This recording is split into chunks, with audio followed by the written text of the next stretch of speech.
Hello विद्यार्थी मित्रांनो, नमस्कार. मी डोंगरदेव सर, योगेश्वरी माहितीला मधुबे. मित्रांनो, यापूर्वी तुम्ही माझे काही व्हिडिओ पाहिले असाल. त्या व्हिडिओमध्ये आपण विषय पाली वर्ग 11वी आणि 12वी या पाठ्यपुस्तकातील गद्यपद्य पाहिलेले आहेत. त्याचप्रमाणे आजसुद्धा वर्ग 11वी आणि 12वी या दोन्ही प्रश्नपत्रिकेसाठी जे काही व्याकरण आहे त्या व्याकरणाबद्दल आज आपण हा व्हिडिओ पाहणार आहोत. प्रश्न क्रमांक 4 आहे. प्रश्न 4 11वीला आणि 12वीला सुद्धा हा संपूर्ण प्रश्न व्याकरणाचा असतो आणि हा प्रश्न 15 मार्काचा आहे. एकूण गुण याला 15 गुण आहेत आणि प्रत्येक या 15 गुणामध्ये एकूण 6 बीट आहेत. अ, ब, क, ड, ई आणि फ या 6 बीटपैकी या 6 उपप्रश्नापैकी कुठलेही 5 उपप्रश्न सोडवायचे. एक उपप्रश्न किंवा एक बीट हा 3 गुणाला आहे. विशेष करून 12वीच्या विद्यार्थ्यांनी लक्ष द्या. प्रश्न क्रमांक 4 व्याकरणाचा आहे. हा एकूण 15 गुणाचा आहे. त्या 15 गुणामध्ये एकूण 6 उपप्रश्न विचारतात. त्या 6 उपप्रश्नापैकी 5 उपप्रश्न सोडवायचे असतात. एक उपप्रश्न किंवा एक घटक किंवा एक युनिट एक बीट हे 3 मार्काला आहे. त्यातलं पहिलं पाहावं रुपये ओळखा 3 मार्काला, ब सूचनेनुसार कृती करा 3 मार्काला, त्यानंतर क समास 3 मार्काला, ड संधी करा 3 मार्काला, त्यानंतर ई शब्दांचे अर्थ लिहा किंवा शब्दांचे अर्थ सांगा. पालीतले शब्द असतात त्याचे अर्थ लिहायचे असतात 3 गुण. त्यानंतर फ रिकाम जागा 3 गुण. असे एकूण हे 6 बीट आहेत, 6 उपप्रश्न आहेत. या 6 उपप्रश्नापैकी कुठलेही 5 उपप्रश्न सोडवायचे आहेत. त्यामध्ये आज आपण एक उपप्रश्न पाहू किंवा एक घटक पाहू. त्याचं नाव आहे समास. त्यातलं क आहे प्रश्न क्रमांक 4 हा व्याकरणाचा आहे. त्यातलं काय नाव समास. समास पाहू आपण. प्रश्न 4 समास. सम अधिक अस्य दोन शब्दात तिथे एकत्र सम अधिक अस्य समास एकत्र करणे. समास एकत्र करणे. प्रत्येक भाषेमध्ये व्याकरण असते, त्याचप्रमाणे पाली भाषेमध्ये सुद्धा व्याकरण आहे आणि त्या व्याकरणामध्ये समास हा एक मुख्य प्रकार आहे. हा 3 मार्काला आहे. इतर भाषेमध्ये ज्याप्रमाणे समासाचे प्रकार आहेत त्याचप्रमाणे पाली भाषेमध्ये सुद्धा समासाचे 6 प्रकार आहेत. ते खालीलप्रमाणे. पहिला समास अविभाव समास, तत्पुरुष समास, कर्मधारय समास, बहुव्रीही समास, क्रियार्थ समास आणि द्वंद्व समास असे समासाचे 6 प्रकार आहेत. या 6 प्रकारापैकी 5 प्रकार तुम्हाला अभ्यासाला आहे. हा जो 5वा प्रकार आहे हा तुम्हाला अभ्यासाला नाही. म्हणजे 5 प्रकार कोणते? अविभाव समास, तत्पुरुष समास, कर्मधारय समास, बहुव्रीही समास आणि द्वंद्व समास हे 5 प्रकार अभ्यासाला आहेत. आणि या 5 प्रकाराचे प्रत्येकाचं एक एक उदाहरण विचारतात तुम्हाला. असे 5 उदाहरण विचारतात. त्या 5 उदाहरणापैकी कुठलेही तुम्हाला 3 उदाहरणं सोडवायची असतात 3 गुणासाठी. आपण सगळेच उदाहरण सोडायचे आणि सगळे शब्द पालीतले असतात. तर त्यातला एक एक प्रकार पाहू. आता आपण साधं सोपं पाहू. पहिल्यांदा साधे सोपे पाहू प्रकार, नंतर कठीणकडे जाऊ. त्यातला पहिला प्रकार घ्या द्वंद्व समास. द्वंद्व समास. द्वंद्व समास. द्वंद्व समास. आता 2 अथवा याच्या काही व्याख्या दिलेल्या आहेत. पहिले समासाची व्याख्या पाहू. 2 अथवा 2 पेक्षा अधिक शब्दांना एकत्र जोडल्यावर तो शब्द लहान करण्याकरिता विभक्ती प्रत्ययाचा लोप करून एक शब्दसमूह तयार होतो तेव्हा त्याला समास असे म्हणतात. आता व्याख्या वगैरे लक्षात ठेवू नका, फक्त सांगितली तुम्हाला. या समासामध्ये एकूण 6 प्रकार आहेत. त्यातला पहिला प्रकार पाहू, साधा आणि सोपा प्रकार पाहू आपण, तो म्हणजे द्वंद्व समास. पहा त्याची व्याख्या अशी आहे द्वंद्व समासाची. 2 अथवा जास्त शब्दातील च आणि चा यांचा लोप करून जो समास तयार होतो त्याला द्वंद्व समास म्हणतात. 2 अथवा जास्त शब्दातील च आणि चा यांचा लोप करून जो समास तयार होतो त्याला द्वंद्व समास म्हणतात. या द्वंद्व समासाचे 2 प्रकार आहेत. एक तर समाहार द्वंद्व समास आणि इतरेतर द्वंद्व समास. 2 प्रकार आहेत त्यातले. एक उपप्रकार समाहार. समाहार द्वंद्व समास आणि दुसरा आहे इतरेतर द्वंद्व समास. आता हे प्रकार जर उप असले दोन्ही तरी आपण मुख्य प्रकार लिहायचा. द्वंद्व समास लिहायचा, विग्रह करायचा आणि मुख्य प्रकार लिहून टाकायचा. आता यामध्ये एक वाक्य महत्त्वाचं आहे, ते वाक्य लिहून घ्या, त्याला अंडरलाईन करा. या समासातील शब्दांचा विग्रह करताना त्या दोन शब्दांच्या मध्ये च लिहावा, च टाकावा किंवा लिहावा आणि त्या शब्दांच्या शेवटी सुद्धा च लिहावा. च म्हणजे आणि. विग्रह करताना दोन शब्द ते फोडायचे शब्द आणि फोडल्यानंतर एक शब्द वेगळा लिहायचा पहिल्यांदा, त्यानंतर च लिहायचा, नंतर दुसरा शब्द लिहायचा, त्यानंतर च लिहायचा. हे वाक्य महत्त्वाचं आहे. विग्रह करताना दोन शब्दांच्या मध्ये एक च लिहायचा आणि त्या शब्दांच्या शेवटी च टाकावा किंवा लिहावा. उदाहरणार्थ पाहता दोन प्रकार जरी असले त्यातले एक एक पाहू आपण, पण मुख्य प्रकारच लिहायचा प्रश्नपत्रिका उत्तरपत्रिकेमध्ये. जेव्हा तुम्ही विग्रह करसाल तेव्हा द्वंद्व समास म्हणून लिहायचा. पहा पहिला त्याचे उदाहरण पहा. मुख नासिक शब्द आहे तुम्हाला. मुख नासिक, मुख मुख नासिक, मुख नासिक. मुख म्हणजे तोंड, नासिक म्हणजे नाक. नासिक म्हणजे नाक. मुख आणि तोंड असे दोन शब्द एकत्र आले. मुख, मुख चेहरा, नासिक नाक. आता हे फोडायचे तुम्ही, म्हणून फोडायचं काय करायचं, इथं मुख लिहायचा. हा मुख लिहिला, फोडला. इथं च लिहा. आता जो आपण पहिल्यांदा म्हटलं होतं दोन शब्दांच्या मध्ये च लिहायचा आणि शब्दांच्या शेवटी च, म्हणून मुख च, मुख च, च लिहिला. पुन्हा राहिले शब्द लिहायचा जसा तसं. नासिक, नासिक च.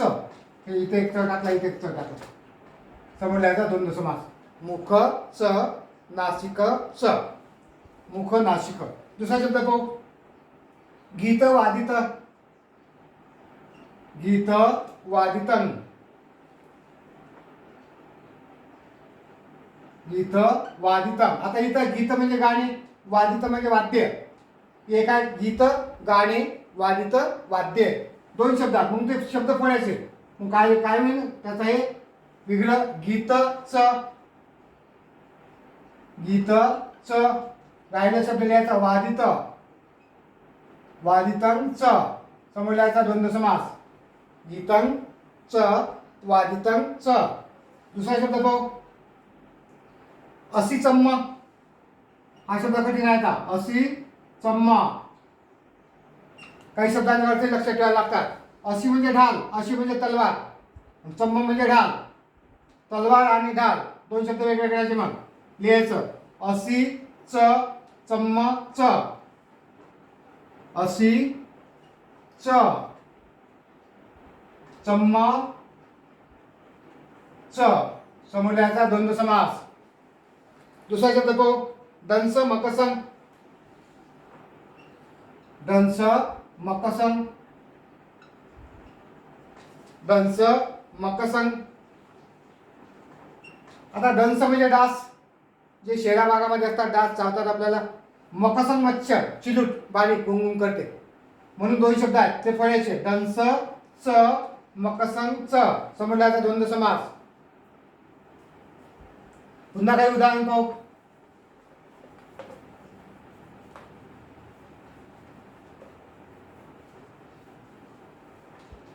नंतर काय उदाहरण घ्या. हप्त पादा, हप्त पादा. हप्त म्हणजे हात, पाद किंवा पादा येते कधी कधी शब्द. पाद म्हणजे पाय. हप्त च, च, पादा च. समोर लिहा द्वंद्व समास. समोर लिहून घ्यायचं द्वंद्व समास. डायरेक्ट प्रकार लिहायचा. नंतर पहा. पत्त चिवर, पत्त चिवर, पत्त च, चिवर च. द्वंद्व समास. नंतर घ्या चंदिमा सूर्य, चंदिमा सूर्या. विग्रह करा. चंदिमा च, सूर्या च. समोर लिहा द्वंद्व समास. नंतर घ्या माता पितरो, माता पितरो, माता च, पितरो च. समोर लिहा द्वंद्व समास. जरा मरण, जरा मरण, चरा च मरण च, समोरल्या द्वंद्व समास.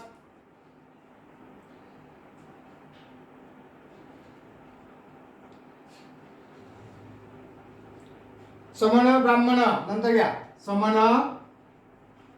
ब्राह्मण, समन च ब्राह्मण च, द्वंद्व समास. एक शेवटचं घ्या सस्सू ससूर, सस्सू ससूर, इकडे करा सस्सूच ससूरच, द्वंद्व समास. अशा प्रमाणे इथं द्वंद्व समास संपला. विग्रह करताना शब्द लक्षात ठेवायचे, च वापरायचा, एक मध्ये च लिहायचा, एक शेवटी च लिहायचा, बोलायचे ते शब्द विग्रह करायचा त्याचा.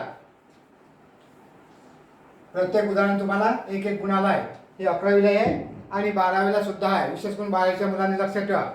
5 प्रकार आहेत, त्यातला आपण एक प्रकार पाहिला द्वंद्व समास. साधं सोपं आहे. काही उदाहरण पाहिलेले आहेत, ते उदाहरण सगळे पालितले असतात. काही शब्द मराठी सुद्धा आहे, जसं माता पितरो मराठी शब्द आहे. चंद्रिमा सूर्य, चंद्र सूर्य, हत्त पाद हात आणि पाय, असे शब्द मराठी सुद्धा आहेत, ते लक्षात ठेवायचे. काही शब्द मात्र पालितले येतात, जसं असी चम्म, अशा शब्दाचा अर्थ लक्षात ठेवावा लागतो. असी म्हणजे तलवार, चम्म म्हणजे चामडे शब्दशः, पण तलवार चामड्यापासून ढाल बनते, म्हणून तलवार आणि ढाल असे आपण काही उदाहरण पाहिलेले आहेत. त्या उदाहरणापैकीच तुम्हाला बोर्डाच्या प्रश्नपत्रिकेमध्ये विचारतात. यातला दुसरा प्रकार पाहू. एक प्रकार पाहिलेला आहे आपण, आता दुसरा प्रकार घेऊ. दुसरा घ्या कर्मधारय समास. कर्मधारय समास, कर्मधारय समास. याची व्याख्या महत्वाची आहे. व्याख्या घ्या, व्याख्यामध्ये सांगितले आहे. घ्या व्याख्या लिहून. विशेषण आणि विशेष, विशेषण आणि विशेष शब्दाचा जो समास होतो त्याला कर्मधारय समास म्हणतात. विशेषण काय आहे इथं, विशेषण आणि विशेष दोन शब्द महत्वाचे आहेत. विशेष, विशेषण आणि विशेष शब्दांचा जो समास होतो त्याला कर्मधारय समास असे म्हणतात. तसेच दुसरं सुद्धा इथं संख्यावाचक शब्द सुद्धा, संख्यावाचक शब्द सुद्धा यामध्ये येतात. जे संख्या असतील 10, 20, 50, 100, 1, 2, 1000, 2000 असे जे काही अंक असतील, संख्या असतील, ते शब्द सुद्धा यामध्ये येतात. पहा आता उदाहरण पाहू आपण. आणि विग्रह करताना इथं साधं सोपं आहे. 2 शब्द फोडायचे, वेगळे करायचे. उदाहरणार्थ महाभिक्खू, महाभिक्खू, महा म्हणजे मोठा, भिक्खू म्हणजे भिक्षू, मोठा भिक्षू, महान भिक्षू. विशेष माहिती आली. काय दिले, विशेष माहिती आली त्या शब्दाबद्दल. मूळ शब्द आहे भिक्खू, मूळ शब्द भिक्खू म्हणजे भिक्षू, पण तो कसा महान आहे, मोठा आहे, विद्वान आहे, त्याबद्दल विशेष माहिती आली. जर विशेष माहिती येत असेल तो कर्मधारय होतो. आणि ते विग्रह करताना 2 शब्द फोडायचे. महंतो भिक्खू, महंतो भिक्खू, महान भिक्खू, मोठा भिक्खू. महंतो करायचा, महंतो महान, किंवा महान केलं चालते. महाभिक्खू, शक्यतो हा शब्द लक्षात ठेवा, महंत भिक्खू. महावन, दुसरा शब्द पहा, महावन, वन आहे, जंगल आहे, पण कसे आहे, महान आहे, मोठे जंगल, असंच करायचं इथं. महंतो वन, समोरल्या याचं कर्मधारय समास. दुसरं पहा, का पुरिसो, नंतर घ्या का पुरिसो. का म्हणजे वाईट, पुरुष म्हणजे पुरुष, वाईट पुरुष. विशेष माहिती आली पुरुषाबद्दल, त्या मनुष्याबद्दल विशेष माहिती आली. मनुष्य कसा वाईट आहे, म्हणून 2 शब्द फोडायचे. ते का वेगळा करायचा, पुरुष वेगळा करायचा, कु करायचा, कु पुरिसो, कु पुरिसो. समोरल्याचं कर्मधारय समास. पुन्हा हा शब्द घ्या शीलधन महत्वाचा शब्द आहे. शीलधनं. शील हेच धन, शील चारित्र्य हेच धन, म्हणून याचा वेगळा करायचा. शीलमेव धन, शीलमेव धनं. समोरल्याचा कर्मधारय समास. शीलमेव धनं, समोरल्या कर्मधारय समास. महत्वाचा शब्द आहे तो, विचारतात. नंतर शब्द घ्या कन्न सप्पो. नंतर शब्द द्या कन्न सप्पो. सप्पो म्हणजे साप, कन्न म्हणजे काळा. कन्न म्हणजे काळा, त्या सप्पो म्हणजे साप. दोन शब्द फोडायचे. कन्न कन्न सप्पो, काळा साप. समोरल्याचा कर्मधारय समास.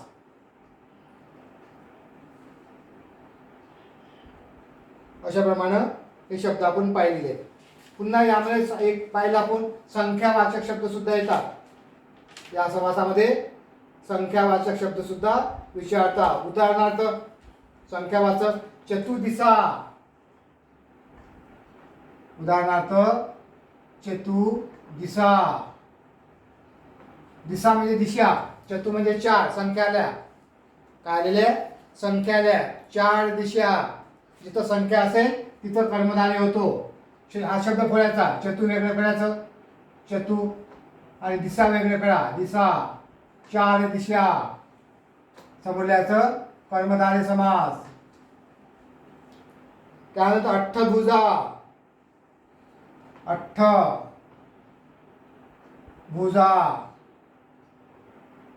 अठ्ठभुजा.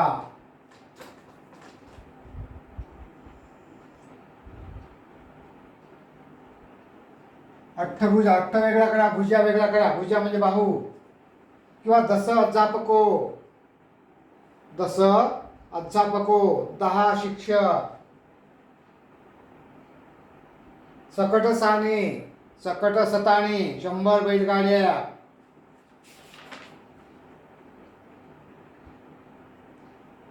अशा प्रमाणे यामध्ये शब्द येतात. संख्यावाचक शब्द इथंच आहेत आणि विशेष, त्या शब्दामध्ये विशेष माहिती पाहिजे. उदाहरणार्थ सुंदर मुलगी, हुशार मुलगा, निळे आकाश, गोरा मुलगा. त्या शब्दाबद्दल विशेष माहिती येऊ लागली. जेव्हा त्या शब्दाच्या अगोदर विशेष माहिती येते तेव्हा तो कर्मधारय समास होतो. हे काही उदाहरण पाहिलं आपण. यानंतर पुढचा शब्द प्रकार तो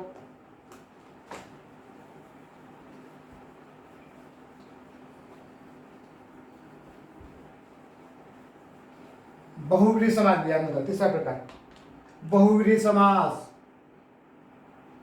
तिसरा प्रकार काय आपला यामधला बहुव्रीही. बहुव्रीही समास. त्याची व्याख्या महत्वाची आहे. व्याख्या लिहून घ्या. व्याख्या महत्वाची आहे. ज्या समासातील शब्द विशेषण होऊन तिसऱ्याच शब्दाचा संकेत किंवा अर्थ प्रकट करतात तेव्हा त्याला बहुव्रीही समास म्हणतात. काय व्याख्या? ज्या समासातील शब्द विशेषण होऊन तिसऱ्या शब्दाचा संकेत प्रकट करतात किंवा अर्थ प्रकट करतात तेव्हा त्याला बहुव्रीही समास म्हणतात. पहा, इथंही विशेषण माहिती आहेच. इथंही विशेषण माहिती आहे, पण इथं काय लक्षात ठेवायचं? तिसरा अर्थ भेटतो. जर तिसरा अर्थ भेटत असेल तो बहुव्रीही होतो आणि तिसरा अर्थ भेटत नसेल तो कर्मधारय होतो. उदाहरणार्थ पहा, नीलकंठ. कंठ कसा आहे? नील म्हणजे निळा, निळा कंठ. विशेष माहिती आली कंठाबद्दल, पण कंठाबद्दल विशेष माहिती आली, फक्त इथंही थांबत नाही. आता याचा मराठीत विग्रह करून पाहायचा आणि तिसरा अर्थ जर भेटला तर बहुव्रीही होतो. तिसरा अर्थ भेटत नसेल, बहुव्रीही होत नाही, तो कर्मधारय होतो.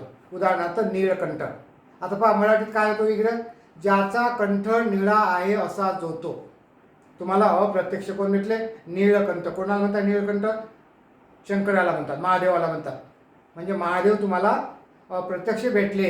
जेव्हा अप्रत्यक्ष असा शब्द भेटेल, वेगळं होईल, तेव्हा तो बहुव्रीही समास होतो. ज्याचा कंठ निळा आहे असा जो तो, शंकर. पुन्हा दुसरं बघ, लंब कन्न. लंब कन्न म्हणजे कान, लंब म्हणजे लांब. आता दोन शब्द आहेत तिथं, एक लंब आहे एक कान आहे. कानाची विशेष माहिती आली आहे, कानाबद्दल विशेष माहिती आहे. कान कसे आहेत? लांब आहेत. आता याचा तिसरा अर्थ भेटते का? पा मराठी वेगळं करून, ज्याचे कान लांब आहेत असा जो तो. कोण? काही म्हणतात गणपती, काही लोक म्हणतात भगवान बुद्ध. इथं भगवान बुद्ध भेटतात किंवा गणपती भेटतात, म्हणून इथं तिसरा अर्थ भेटलेला आहे, म्हणून तो बहुविध होतो. तसेच दुसरा भाऊ एखादा शब्द जितेंद्रिय. जितेंद्रिय, जित म्हणजे जिंकणारा, इंद्रिय म्हणजे इंद्रियाला. विशेष माहिती आली इंद्रियाबद्दल, आपल्या इंद्रियाबद्दल, शरीराबद्दल विशेष माहिती आली जित. आता याचा तिसरा अर्थ भेटते का? ज्याने आपल्या इंद्रियाला जिंकलेला आहे असा जो तो. कोण? वर्धमान महावीर. काही लोक भगवान बुद्धाला म्हणतात, वर्धमान महावीराला म्हणतात. म्हणजे इथं प्रत्येक ठिकाणी तिसरा अर्थ भेटत आहे. जिथं तुम्हाला तिसरा अर्थ भेटेल तिथं काय होईल? बहुविधी समाज होतो. जर तिसरा अर्थ भेटत नसेल तर तो कर्मधारय होतो. पाहता उदाहरणार्थ यामधले या समासातील काही उदाहरण पाहू. आता आपण ठराविक उदाहरण आहेत, 5-6 उदाहरण आहेत, ते उदाहरण पाहू. आता उदाहरणार्थ काय? लंब कन्नो.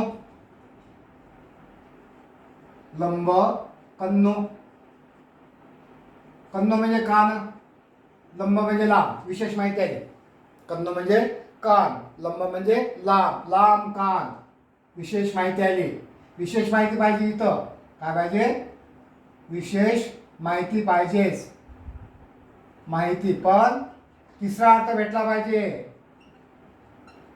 तिसरा अर्थ मिळाला पाहिजे, भेटला पाहिजे, तरच तो बहुविधी होतो, नाही तर होत नाही. विशेष माहिती पाहिजे, पण तो तिसरा अर्थ प्रत्यक्ष विग्रह करून तिसरा अर्थ भेटला पाहिजे. पण एक लक्षात ठेवा, यापूर्वी एक वाक्य लिहून घ्या. महत्त्वाचं वाक्य आहे, ते अंडरलाईन करा. या शब्दामध्ये विग्रह करताना त्या शब्दांच्या शेवटी यस्सो हा प्रत्यय किंवा हे शब्द लिहावे. जे मराठीत आपण म्हणतो असा जो तो, म्हणजे पालीत यस्सो, असा जो तो म्हणजे हा. पाहता शब्द घेतला आपण लंब कन्नो. काय घेतला? लंब कन्नो म्हणजे कान, लंब म्हणजे लांब, ज्याचे कान लांब आहेत. विशेष माहिती आहे कानाबद्दल. पण आता काय करायचं? त्याचा विग्रह करायचा, आणि शेवटी विग्रह करताना त्या शब्दाच्या शेवटी यस्सो हा प्रत्यय लावायचा. उदाहरणार्थ लिहायचा लंब कन्नो, लंबोनी कन्नोनी यस्सो. लंबोनी लांब, कन्नोनी यस्सो.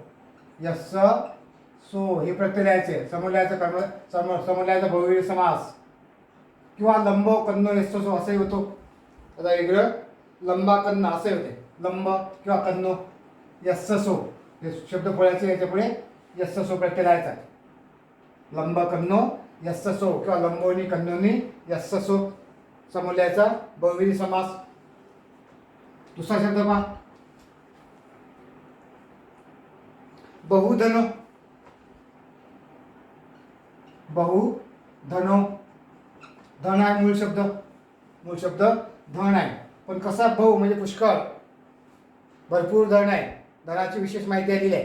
पण याचा तिसरा अर्थ भेटते का? पहा, ज्याच्याकडे पुष्कळ धन आहे असा जो तो कुबेर, धनवान, म्हणून तिसरा अर्थ भेटतो. म्हणून तो कोणता होतो? बहुविधी होतो.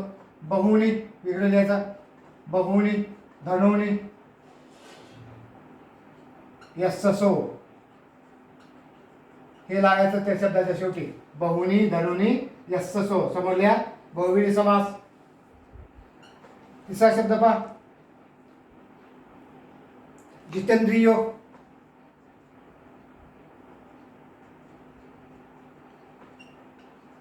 जितेंद्रियो दोन शब्द एकत्र आहेत. इथं इंद्रिय स्वर आहे तो, आणि जित दोन शब्द एकत्र आले. ई असल्यामुळे डायरेक्ट आलेलं नाही, स्वर असल्यामुळे जितेंद्रिय आलेलं आहे.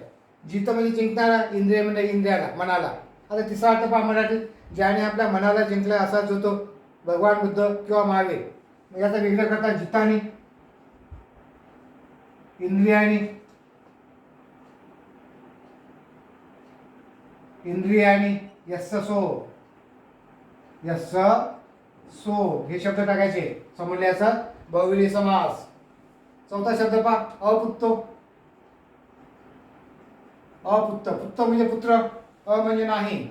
पुत्त म्हणजे पुत्र, अ म्हणजे नाही. आता याचा वेगळी तसाच करायचा. पुत्र नाही, ज्याला पुत्र नाही, याचा वेगळं काय होईल? ज्याला कोणत्याही प्रकारचा पुत्र नाही, मुलगा नाही, मुलगी नाही, असा निपुत्रिक भेटला तुम्हाला. न संती पुत्ता यस्सो. न म्हणजे नाही, संती संतान, कोणतं संतान किंवा पुत्तो. न संती पुत्तो यस्सो, त्याच्या पुढे लिहा यस्स सो. समूल्या बहुव्रीही समास. न संती पुत्तो यस्स सो.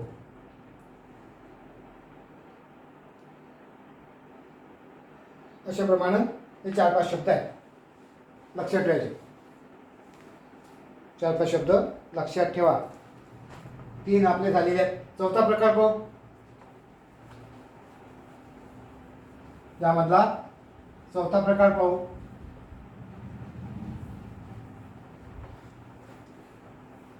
चौथा प्रकार घ्या यामधलाच तत्पुरुष समास. चौथा प्रकार तत्पुरुष समास. तत्पुरुष समास.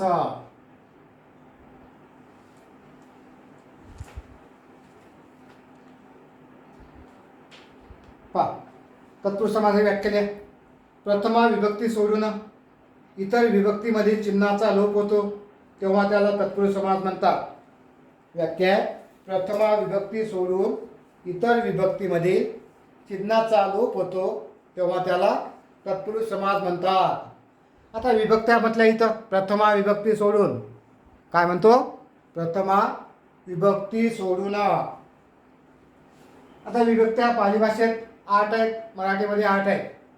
प्रथमा, द्वितीया, तृतीया, चतुर्थी, पंचमी, षष्ठी, सप्तमी आणि संबोधन किंवा आलोपान. आता इथे एवढं लक्षात न ठेवता फक्त षष्ठी विभक्ती लक्षात ठेवायची. षष्ठी विभक्ती काय लक्षात ठेवायची? षष्ठी तेवढी लक्षात ठेवायची. षष्ठीची. प्रथमा विभक्ती सोडून इतर विभक्ती चिन्हाचा लोप होतो तेव्हा त्याला काय म्हणतात? तत्पुरुष समास म्हणतात. षष्ठी लक्षात ठेवायची. षष्ठीचे प्रत्यय लक्षात ठेवायचा. एकवचन आणि अनेकवचन प्रत्यय लक्षात ठेवायचा. इथे एक षष्ठी विभक्ती. षष्ठी विभक्ती.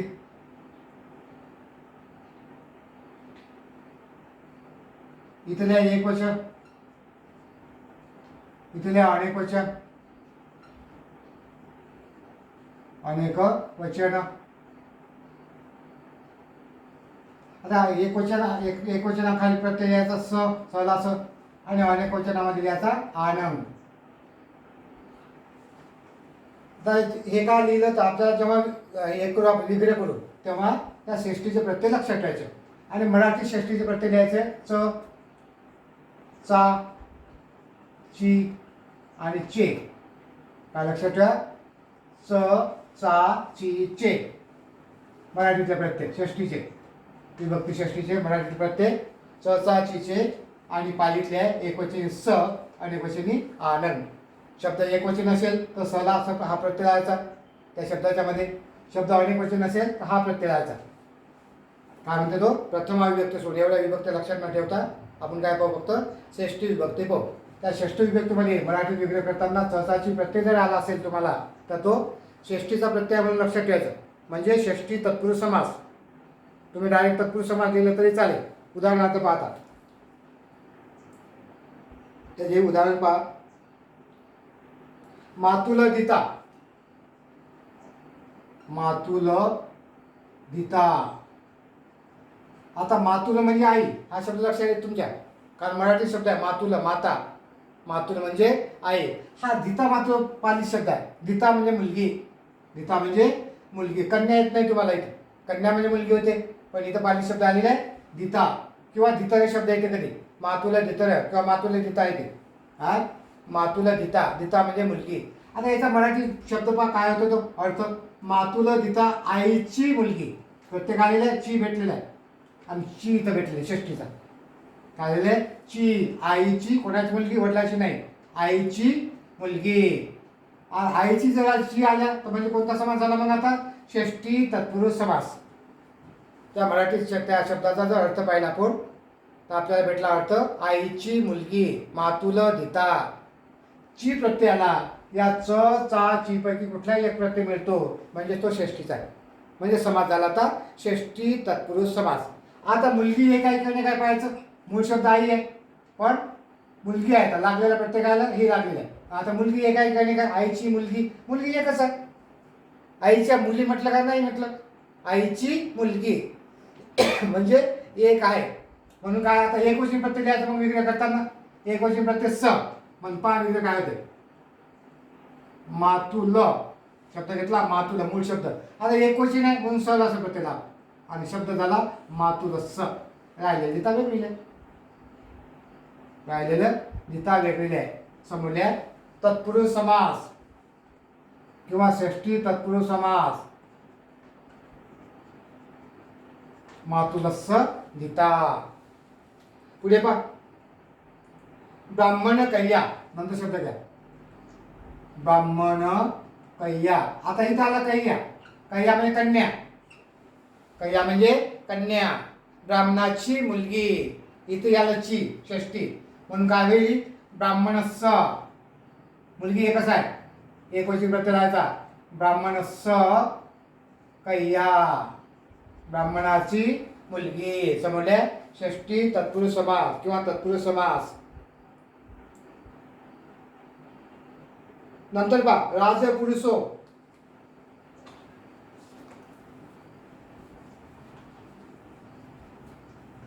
नंतर लिहा राजपुरुष, राजपुरुषो. पुरुषो म्हणजे पुरुष, राज म्हणजे राज. शब्दाचा होते राजाचा पुरुष, तर शब्दाचा अर्थ तो पुरुषाचा सैनिक शिपाई. राजाचा शिपाई चा प्रत्यय आलेला आहे. काय लिहिलं आहे? चा प्रत्यय आलेला आहे. राजाचा सैनिक म्हणून काय होईल मग? चा आल्यामुळे षष्ठी तत्पुरुष समास. आता सैनिक एक आहे ते एक, दोन अनेक आहेत एकच आहे मग विग्रह सुद्धा एक वचन घ्यायचं. राजस्स एक वचन हा शब्द घेतला, शब्द झाला राजस्स. पुलिसो वेगळे लिहा राजस्स पुलिसो. समूल्य तत्पुरुष समास. समोर लिहून घ्या तत्पुरुष समास. दुसरा शब्द घ्या रुक्ख शाखा. रुक्ख शाखा, रुक्ख शाखा दोन शब्द आहेत. रुक्ख म्हणजे झाड, शाखा म्हणजे फांदी शाखा. आता काय होते मराठीत? झाडाची फांदी ची प्रत्यय आलेला आहे म्हणून कोणता आहे मग? षष्ठी तत्पुरुष समास. आता फांदी एका ठिकाणी काय एकच आहे, झाडाची फांदी, फांदी एक आहे म्हणून एक वचन प्रत्यय द्या.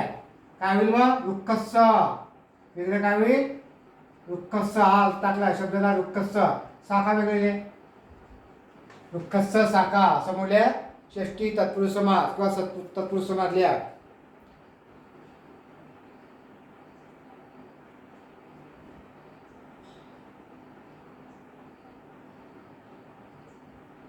त्यानंतर घ्या देव परिषद. नंतर शब्द घ्या देव परिषद.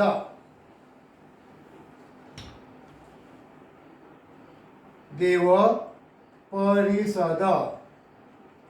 आता परिषद आली तर परिषद अनेक वचन आहे. परिषद अनेक लोक असतात. परिषद सभा, परिषद म्हणजे सभा. देवांची सभा, देव लोकांची परिषद म्हणून अनेक वचन प्रत्येक. आणि त्याचं वेगळं काय होईल? देवानंग. हा आ वा देवानंग. हा वा सोर असल्यामुळे डायरेक्टच नाही ते आ सोर आहे. या वाचा उच्चार का वा आ भेटते मग प्रत्यय भेटते तुम्हाला वा आनंद. देवानंद परिषद वेगळी आहे. देवानंद परिषद. समोरल्या षष्ठी तत्पुरुष समास किंवा तत्पुरुष समास. दुसरं घ्या देवनगर. देव नगरंग. तिथे तसं नगर देवांचे नगर, देवांचे नगर. देवानंद नगरंग, देवानंद नगरंग. समोरल्या षष्ठी तत्पुरुष समास इत्यादी.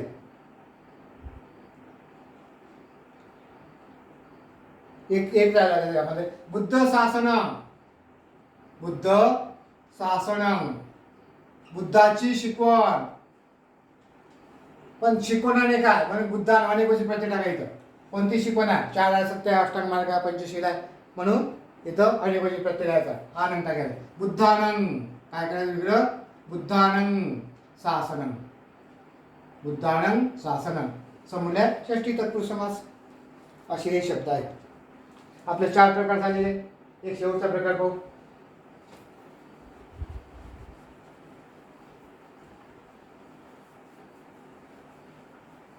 हे समासाचा शेवटचा प्रकार पाहू, म्हणजे इथं 3 मार्काचं आपलं संपते.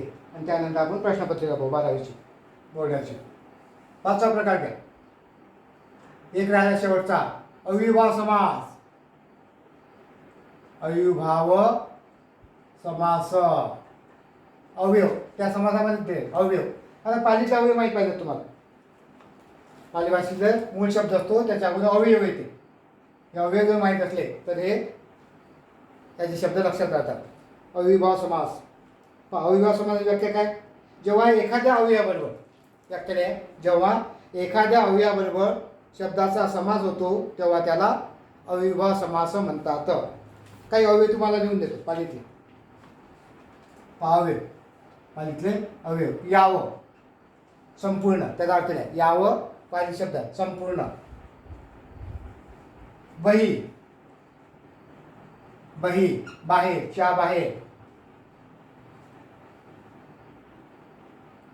पश्चात नंतर,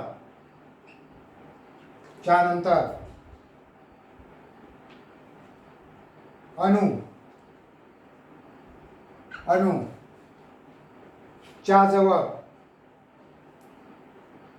उपरी उपरी वर, च्या वर. यथा यथा याप्रमाणे. तथा त्याप्रमाणे, जसे तसे म्हणतो आपण.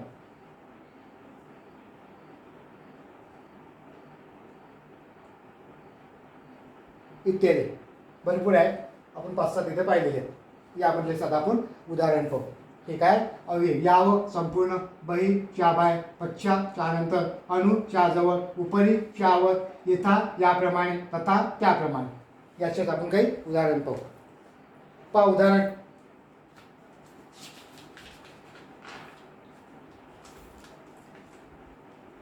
उदाहरण पाहायचं.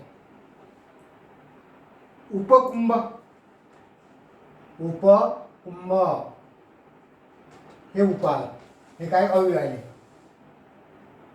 उप उपरी, उप किंवा उपरी. उप उपकुंभ त्याचा वेगवेगळा. कुंभस्स समीप,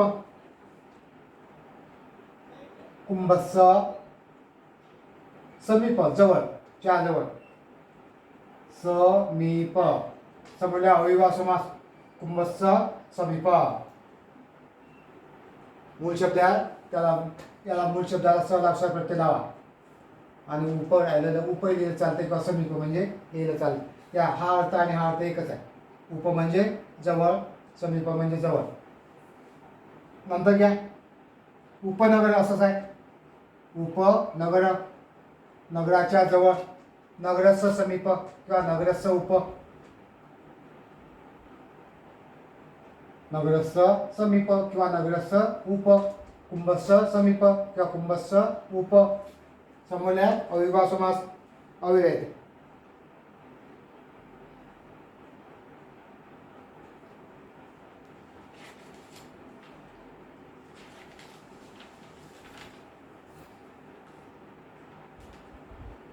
बहिगाम बहिगाम गावाच्या बाहेर. गामस्स समीप, गामस्स समीप.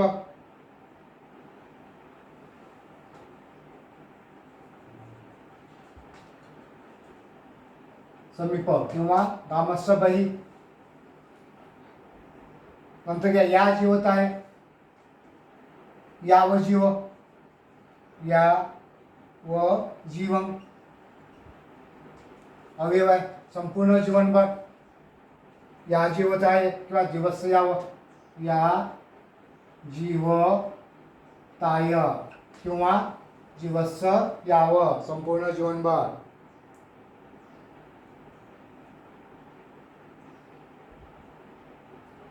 अनुवन नंतर पहा अनुवन. वन म्हणजे जंगल. अनु जंगलाच्या जवळ. वनस्स अणु. वनस्स अणु जंगलाच्या जवळ बाजूला. यथा कम्म. यथा कम्म. कम्म म्हणजे काम. कर्माप्रमाणे कामाप्रमाणे. कम्मस्स यथा. कम्मस्स यथा. समोरल्याचा अविभाव समास.